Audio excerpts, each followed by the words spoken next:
Hi, in today's video, I'm going to show you how to create tickets in Trello.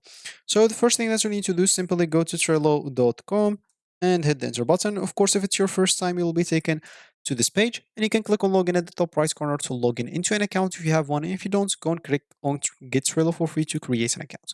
If you have an example of Google, Microsoft, Apple, or Slack account, if you have one of those, you'll be not be able to, or you don't have to go through all the boring steps of creating your account and type in your information. You'll be able to do it without any problems very fast for creating even logging in. Once you're logged in, you should find yourself here.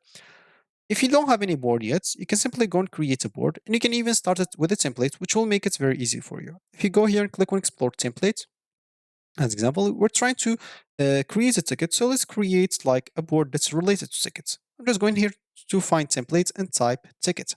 And as you can see, you'll find simple ticket triage, and here you'll find support ticket manager. It's totally up to you to choose whatever you want. As an example, I'm just going to choose this.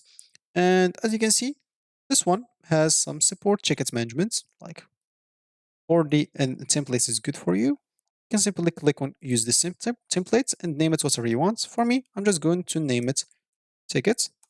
Hit the enter button. As you can see, the board is being created and we created our simple like board named ticket.